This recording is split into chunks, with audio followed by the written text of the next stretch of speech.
सर्वांना क्रांतिकारी जय भीम, जय शिवराय। हे आपल्या समोर आहेत अरुण मोरे, साताऱ्याचे आहेत प्रॉपर। यांनी ॲक्सिस बँकच्या माध्यमातून एक स्विफ्ट गाडी घेतली होती। तिचे काही पेंडिंग जे हप्ते होते ते हप्ते न भरल्यामुळे आतापर्यंत त्यांनी 12 लाख ही अमाऊंट पे केलेली आहे।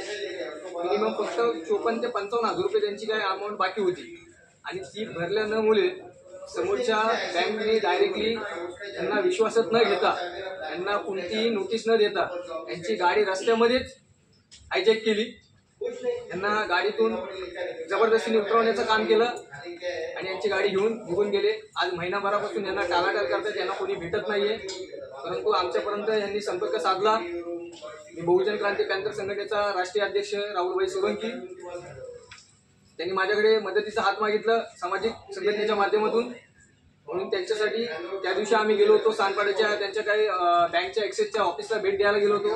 परंतु तिथून समजण्यात आला की आम्हाला ऐरोलीला यांचा मेन हेड ऑफिस आहे। आम्ही ऐरोलीला त्यांची अपॉइंटमेंट घेतली होती, वेळ घेतलं होतं। आज आम्हाला 3 ते 5चं टायमिंग दिलं होतं इथल्या मॅनेजरने। आणि ज्यावेळेस मीटिंग आम्ही करत असताना त्यांच्याकडे आम्ही जे प्रॉपर जे त्यांनी काही लिगल प्रोसेस केलेली आहे त्याचे आम्ही त्यांच्याकडे पेपर मागितले, पण त्यांनी आम्हाला वेगळेच पेपर दाखवण्यात आले त्या ठिकाणी। आणि जो आम्हाला पेपर हवा होता की ज्यावेळेस तुम्ही गाडी त्यांच्याकडून घेतली, रिसिव्ह केली, तर ती रिसिव्ह कॉपी आम्हाला फक्त द्या की ह्यांनी त्याच्यावरची सही केलेली आहे। तर असा कोणताही त्यांनी आम्हाला पेपर दिलेला नाही। आम्हाला सांगितलं 10 मिनिटं द्या, आम्ही 10 मिनिटांमध्ये तुम्हाला प्रोसेस करून देतो।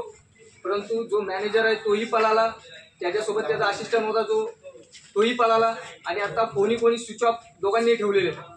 एक त्याचं नाव आहे तो सत्यम जितेंद्र सिंग म्हणून तो मॅनेजर आहे आणि कलेक्शनचा मॅनेजर आहे सत्यम, आणि सत्यम त्याचं नाव आहे, सरनेम काय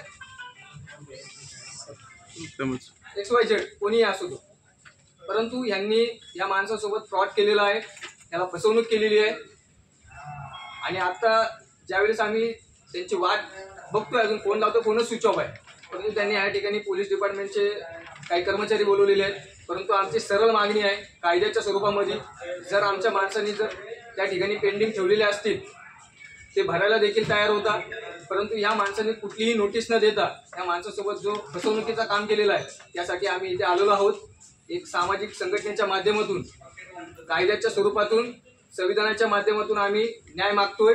जर न्याय मिळाला तर ठीक आहे, नाहीतर ॲक्सिस बँकच्या या ठिकाणी पॅंथरच्या ज्या काही भूमिका असतात आणि जी लढण्याची पद्धत असते त्या पद्धतीने या माणसाला न्याय मिळून दिला जाईल।